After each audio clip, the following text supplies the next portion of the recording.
In 1986, Olympus released the AF-1, a for the time quite advanced compact camera. Today it's maybe not as well known as the Olympus Mu series, but it is one of its predecessors and it shares many main features. I've heard quite a lot of good things about the Olympus compact camera, so when I found one in the flea market, I became quite curious to try it out and see what it could offer. One of its standout features when it was released was the weather sealing. This one can be used in the rain, although I would not be so certain about trusting the weather sealing in this one anymore because it's a quite old camera, so yeah, I have not tested it in the rain.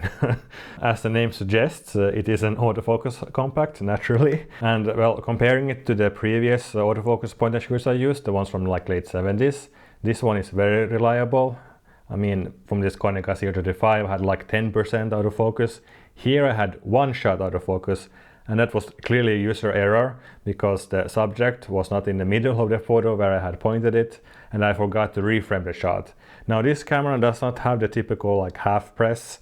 I mean, there is no half press, you just press it and it takes a picture. Instead, to have the same function as a half press on a, let's say, more modern compact, you have this focus lock button. So if your subject is not in the middle where the autofocus point is, you can point the autofocus point at the subject, press the focus lock button, and then press the shutter lightly until it makes a sound. Then reframe your shot how you want it. When you let go of the focus button, the camera will take a picture. But since it is placed here on the side, it's a little bit easy to forget and a bit difficult to use sometimes since you have to use both hands. It's not very convenient, so you cannot just snap away happily with just one hand. The lens on the camera is a Suico 35mm 2.8.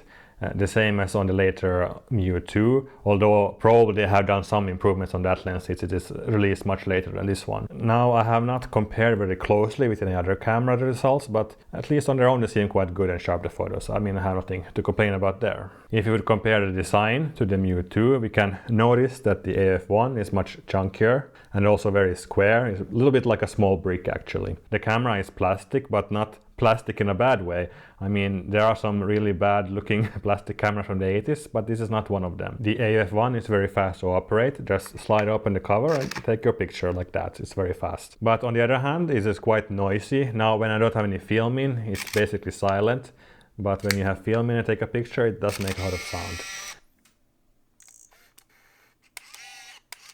So that might or it might not be a problem. It really depends on what you're using the camera for. The camera uses DX coded film, and if you're not using film which has a DX code, it will default to ISO 100. The film drive and rewind are completely automatic. Loading film is very easy. Just drop in the canister and move the film to the other side. And finally close the back and it will move the film to the first frame.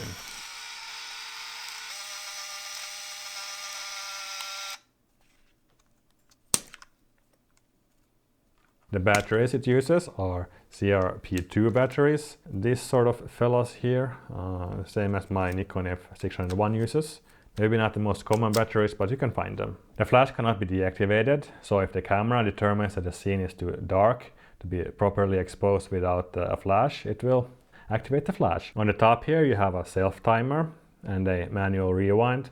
So if you want to rewind the roll mid-roll for whatever reason, you can also do that. I shot 2 rolls with this camera. Both expired actually. I took some rolls I had in the freezer to try it out.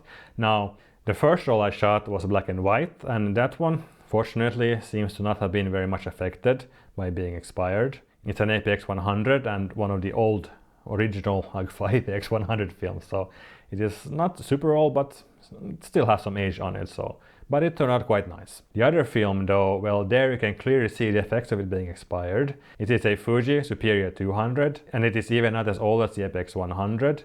Now I don't know if they have been stored exactly in the same spot, but yeah, I don't think this one has been completely in the freezer all the time, but yeah, you can clearly see the effects of expiredness on it. So don't go and make any conclusions about color accuracy based on these pictures because the film was quite expired.